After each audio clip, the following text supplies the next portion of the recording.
Roller Coaster Tycoon was the catalyst for my lifelong theme park obsession. It introduced me to the various types of coasters, ride types, amongst various other things. And it included a partnership with Six Flags to include their parks, rides, and scenarios. This licensed promotion introduced my 11-year-old self to Six Flags Magic Mountain, but most notably, X the Ride. This was not my first introduction to the coaster. As a kid, I would accumulate any books I could get to feed my theme park obsession, and various Magic Mountain attractions would be front and center. With all of the media and various Travel Channel segments on X, I knew I had to make this park and ride a priority. 22 years later, I finally had that opportunity in May of 2024. So, did this ride live up to my childhood expectations? Let's take a deep dive on my experience. Six Flags Magic Mountain's ride lineup is up there with Cedar Point as the best you can find anywhere. They call themselves the thrill capital of the world for a reason, which I think is funny because Universal Studios Hollywood, 30 minutes down the road, touts themselves as the entertainment capital of LA.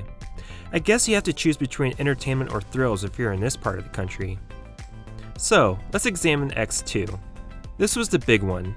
This was the reason why I flew all the way over to California from Texas. The prestige of this ride ranks up there with the best in the world.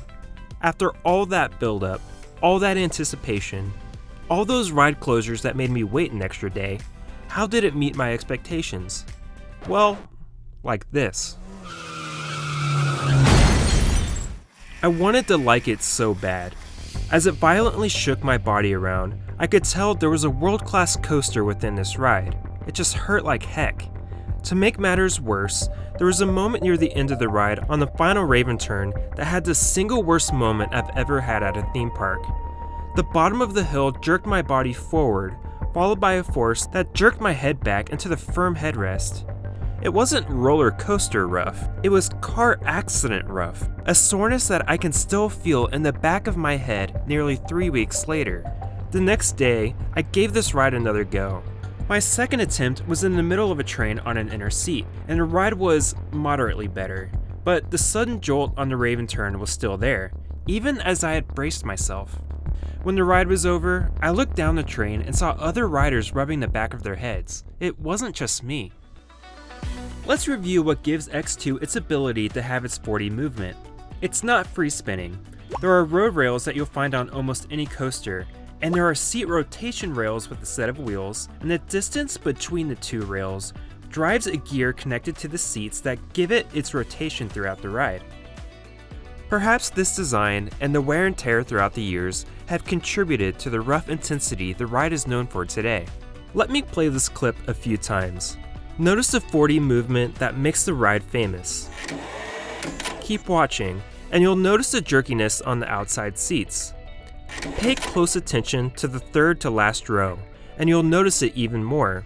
It's such an interesting ride concept, but it seems to fail in execution. Let's pause it here and give you a tip. Avoid these seats in particular, and aim to ride in the front of the train. As you ride, brace your head against the headrest and enjoy what X2 has to offer. It's very possible that I rode X2 on a bad day. Other reviews sing high praises for X2, but it was a colossal disappointment on my end. While I was disappointed in X2, there were enough surprises at Six Flags Magic Mountain to offset my dissatisfaction with the ride that I had admired as a kid.